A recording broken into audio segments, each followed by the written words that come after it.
Magandang araw mga kasikap. Andito na naman si kasikap nyo. Kasikap ay ang gagawin natin ay purong abs workout lang muna. Wow.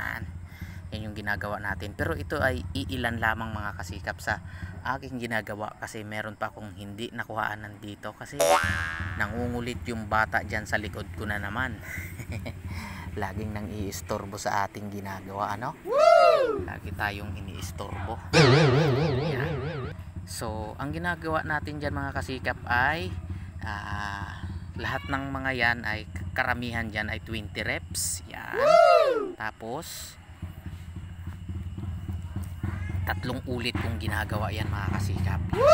Nung una kong sinubukan yung gawin ng ganyan mga kasikap ay 10 lang ang nakukuha ko dyan. Yan. Masyadong masakit sa tiyan. Kinaumagahan masakit sa tiyan eh. Pero tinutuloy-tuloy ko mga kasikap. Ngayon maabot na tayo ng 20 reps. Yan, marami yan sila na ginagawa ko. 20 reps. Kaso nga lang hindi nga lang natin na videohan yung iba mga kasikap kasi yung batang makulit ay nangungulit na naman. Hindi tayo gaano makaporma kasi wala tayong pwestuhan mga kasikap na yung tahimik ba, yung tayo lang, yung hindi tayo may istorbo. Kaya masikip kasi yung natin bahay. Ay, bahay pala ng biyanan ko, nakikitira lang pala kami. Masikip, makukulit talaga mga bata. Hindi natin maiwasan yung mga anak natin na nangungulit. Yan. Kaya yan, may pasipa-sipa na nga sa likod ko yan sa ulo ko Pero nagsiselfone naman yan, kaso maya yan pag nakita niyang nagbibideo tayo, nako, nangungulit na yan. Kaya yung iba dyan mga kasikap, hindi ko na talaga nakuhaan. Hindi ko makuhaan kasi ng buo kasi timing lang tayo. Masyado kasing mga makukulit yan. Kaya yan, ito lang muna maipakikita ko sa inyo mga kasikap. Pwede nyo ring subukan to mga kasikap. Hindi naman ako eksperto sa ganitong larangan, pero ginagawa ko to mga kasikap kasi maganda ang maidudulot nito sa ating katawan, yung pag-i-ehersisyo. Yan.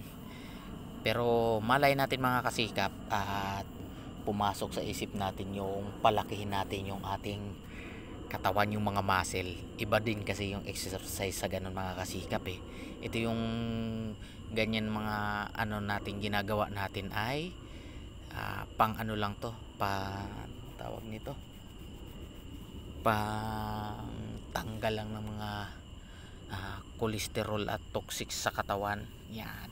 Pero kung gusto talaga natin na mas malaman yung ating katawan, mas lumubo o lumitaw yung muscle, gawin natin yung mga pang bodybuilder. Yan. Magbuhat talaga tayo siguro. Yun talaga siguro ang the best mga kasikap.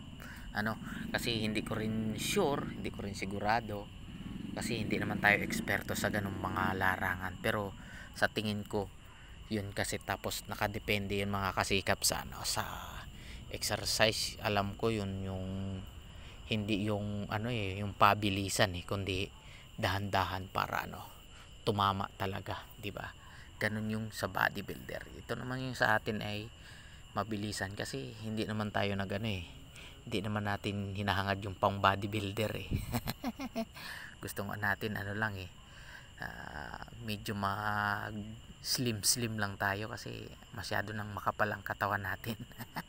Makapal sa taba. Ayan mga kasikap.